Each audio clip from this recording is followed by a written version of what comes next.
So, last final section for this chapter. I only have about 20 more slides to get through. My battery's dying, so I had to change up the recording here. So, focusing on a part of the nephron loop, and it's called the countercurrent multiplier. So, as your fluid is going down one direction, and in contrast to the fluid going the other direction, that's your countercurrent, since they're going in two different directions. So it acts as a countercurrent multiplier because it helps to recapture the salt. So earlier we talked about how the thick segment is more permeable to salt, and then your thin segment is more permeable to water. And the multiplier is it recaptures the salt and returns it to the extracellular fluid, so it helps to maintain the salinity of the medulla. So earlier when I talked about the urine going through the collecting duct and how as it goes through the increasingly more saline medulla allows for more water to be drawn out of the collecting duct and therefore concentrating the more urine. The nephron loop helps to keep that area of the kidney having the high concentration of salt. And then earlier I explained countercurrent being that they're going in opposite directions from each other.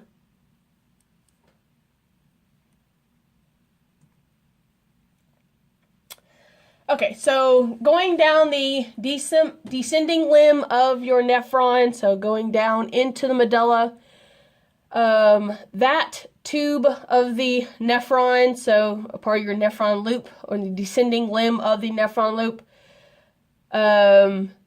very permeable to water, but not sodium chloride. So as it goes down that part of the tube, water leaves, which helps to concentrate the tubular fluid.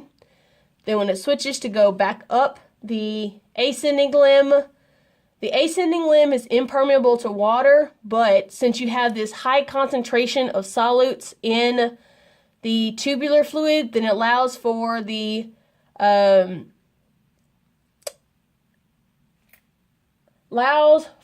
those solutes to go down their concentration gradient out the ascending limb of the nephron loop, and therefore adding to the high osmolarity of the renal medulla, so all the salts that are located there.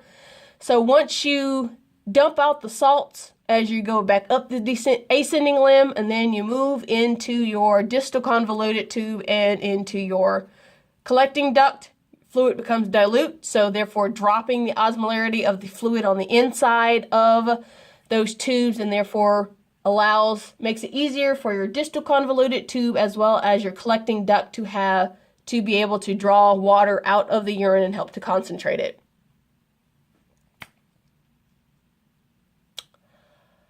So another salt that helps with the osmolarity of the medulla is your urea.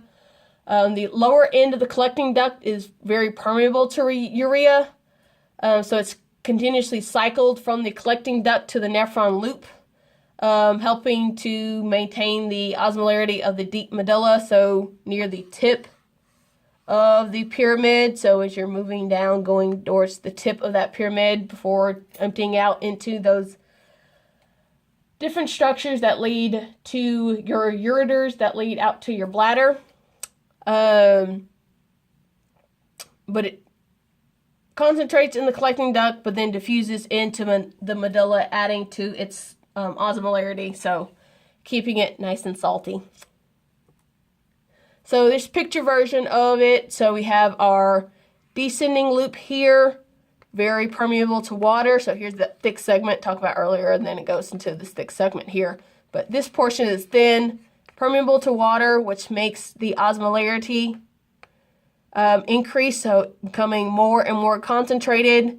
Then we get to this side where where water isn't allowed out, but very permeable to your solutes, so going down the concentration gradient, decreasing the osmolarity inside of the fluid and becoming very dilute by the time you get to your distal convoluted tube.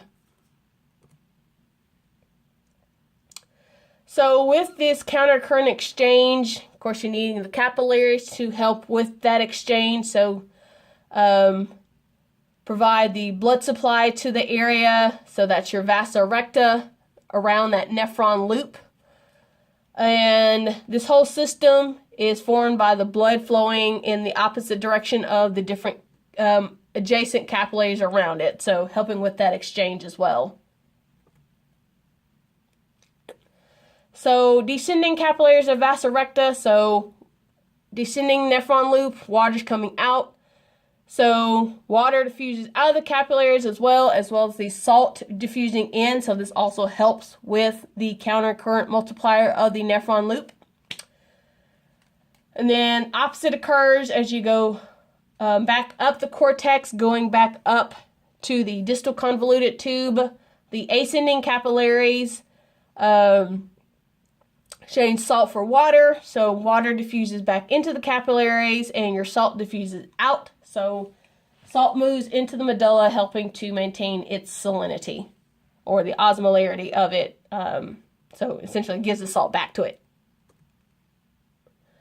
So here's a picture of everything happening with each other. So changing of your salt and water here in the vasa recta, as well as your water out, and then salt out in the nephron loop. So this is just a whole summary of what's going on, what's going in and out in your entire nephron. So here, taking back what you want, waste being secreted into the tubes, and then your countercurrent multiplier, water out, urea in, salts out in your thick segment, then your distal convoluted tube, a little bit more salt out, a lot more water going out, and then collecting duct, a lot of water coming out, as well as a little bit of urea just for the distal tip of the medullary pyramid, so helping with its salinity, and also concentrating the urine as it goes down towards the ureters.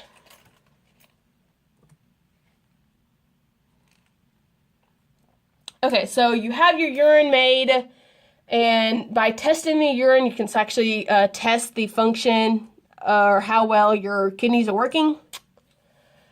So in lab, we will do this using synthetic urine, not real one, just because it's a whole lot cleaner.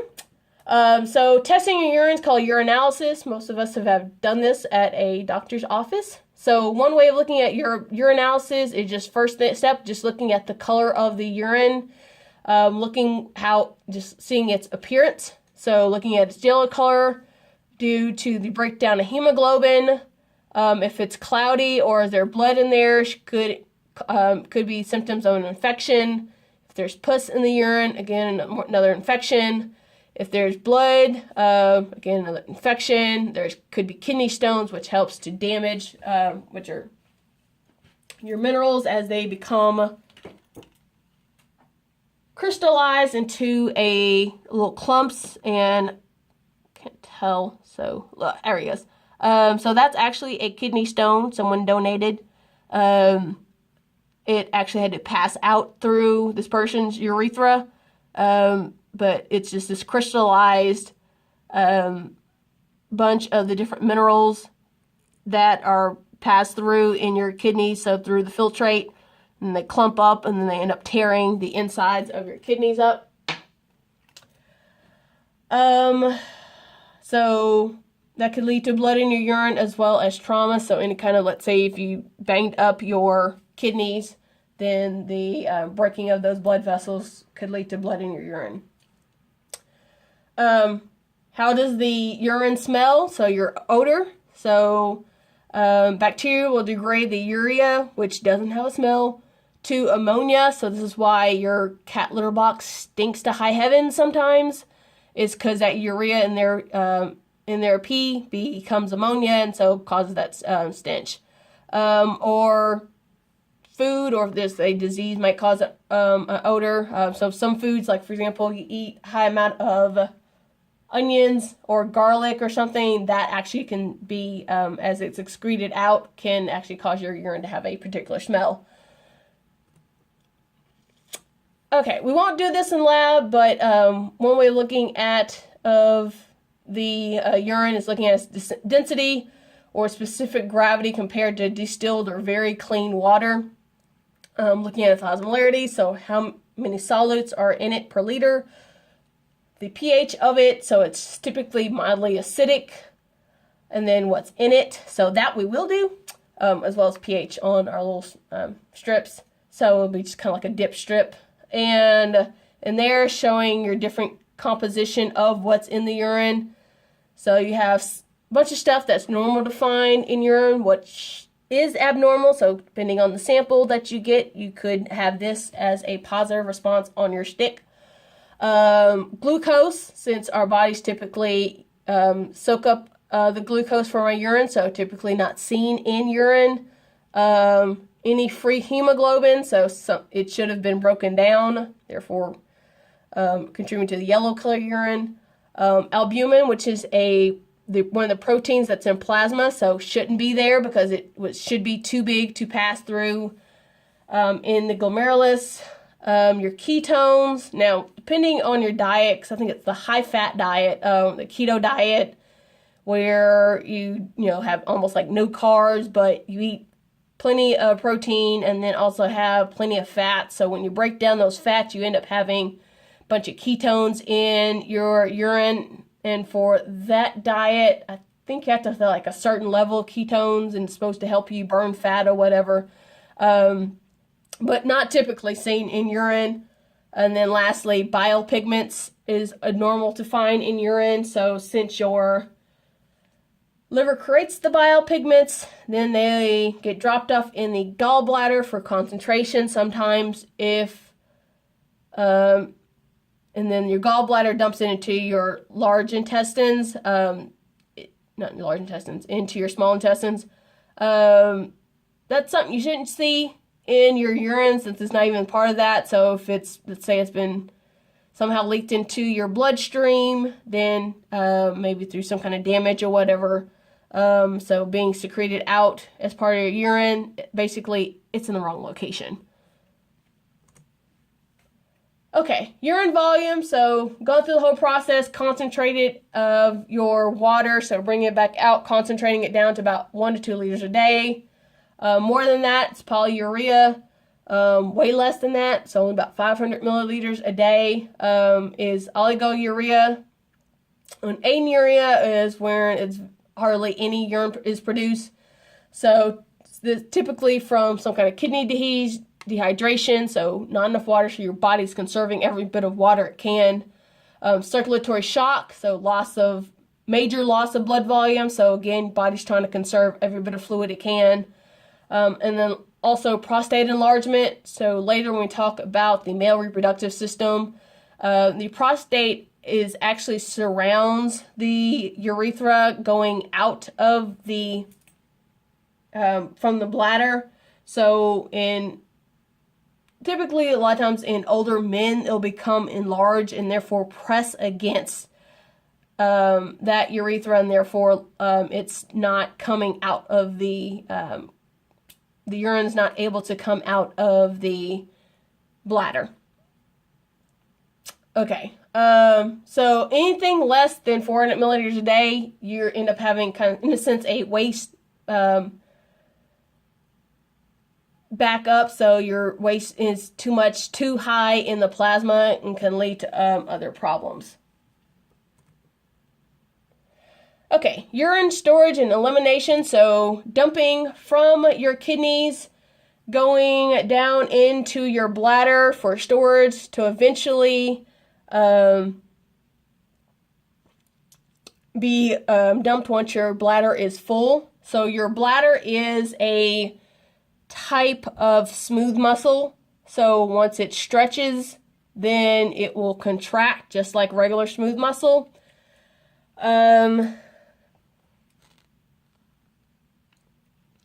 Same thing with the ureters, having a muscular layer, so this area in blue, so your muscular layer, so as the urine is passing through, causing that to stretch, causing that muscular layer to contract. So stretching it out, contracting helps to push it back toward your bladder. And then you have this inside layer, which is very narrow. So kind of think of that little kidney stone, wherever it is, passing through that area would actually like cause a lot of damage since it's scratching up, since there's so much of a very narrow space. And that's actually a zoomed in version. So our little kidney stone here would actually cause some serious damage in a real, ureter. So very painful to pass those out. I don't know that by experience, but it is. Okay, so bladder, again, muscular layer for it made of smooth muscle. So as you fill it up, it's going to stretch that muscle. Talked about this from chapter 5. The inside layer of transitional epithelium, so becoming larger cells as they get towards the surface or inside of the bladder, so it helps to allow for its stretching, as well as the rugae, so these little wrinkles in it, helping to allow the bladder to stretch as it gets filled with urine. So the full capacity of urine, moderate fullness is about half a liter, maximum is 700 to 800. Again, it's highly distensible, so able to stretch. So the rugae flatten, the epithelium thin out to allow for that extra movement. So both of these we have, and we'll cover this a little bit in the reproductive systems. So difference between female and male for your urinary system. So with females only having one sphincter exiting out the body, so the external urethral sphincter, as the smooth muscle contraction pushing through, and then as you grow up, you learn to control that external sphincter and be able to control your bladder. If not, particularly in older people, when they start having memory losses and therefore forgetting how to control that muscle, leading to incontinence. For the male urinary system, so here is that prostate that I talked about earlier. When it enlarges, particularly in older men, it blocks the urine passing out from the bladder. So with your male system, you have this internal sphincter that will relax, allowing urine to exit out the bladder. And then there's another external sphincter, that's the one you can consciously control, allowing fluid to pass through into the penis and allow it to be exited out the body. Oops. Forgot these slides are there. Okay, anyway. So female urethra, very short distance out the body. So not to be confused with the vagina, a completely different part of the anatomy. So separate hole. So only one sphincter, made of skeletal muscle, therefore we have voluntary control over, so we learn how to control it. Male urethra, a lot longer because of the penis. So there's, again, your two sphincter. So you have an internal one and then an external one. Again, that one is the one that is made of skeletal muscle and therefore the one that is learned to be controlled. So voiding urine, so this is actually getting the urine out of the bladder and out into hopefully some kind of collecting vessel. So as the bladder fills, the detrusor muscle of the bladder relaxes, allowing for the storage, so becomes larger, allowing for all that urine to pull up into the bladder. Your urethral sphincters are closed, therefore keeping them tight so you don't have urine exiting out the system.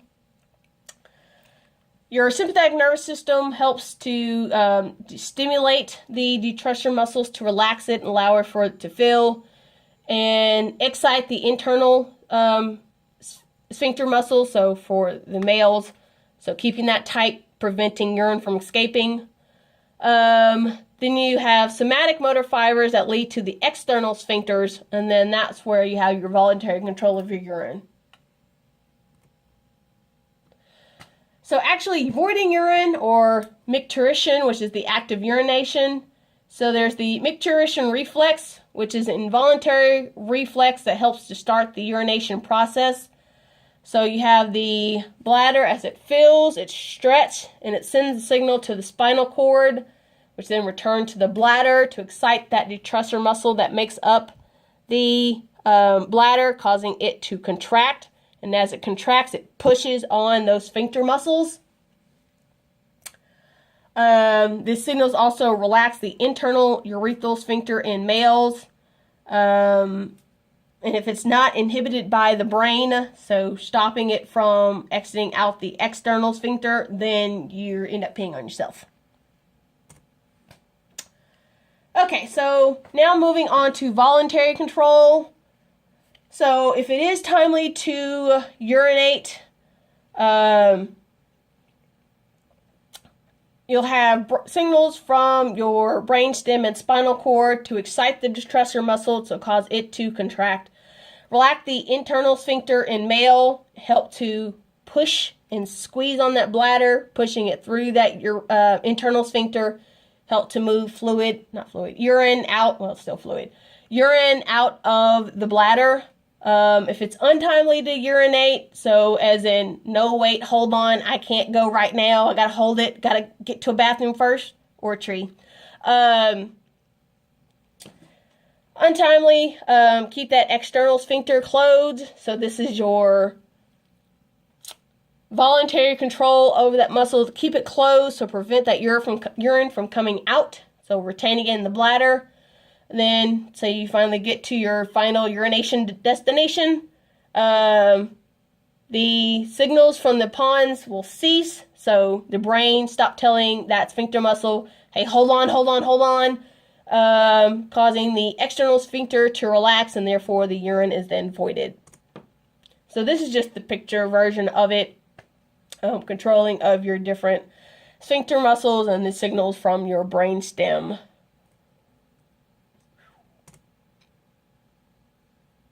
Okay, so sometimes, of course, a lot of you guys who are parents, you've done this over and over and over again. And of course, your parents have done this to you over and over again, making you go to the bathroom, even though you don't feel like going to the bathroom, but you're going before we have to go somewhere. Now, where you don't have to stop in the middle of the store. I gotta go to the bathroom, and you're in the front of the store, and the bathroom's in the way back of the store. So in order to help to push it out, even when you don't have a full bladder, there's the Valsalva Remover maneuver, so crunching down, causing increased pressure from the abdomen region, pushing down on the bladder helps to compress it, and therefore get that reflex started to kind of forcibly make yourself go. And that's the end. So next time is, I forgot the chapter number, I think it's 24. Okay. So last part. So again, if you have any questions, email me, particularly if it's the weekend, or send it to me through Blackboard.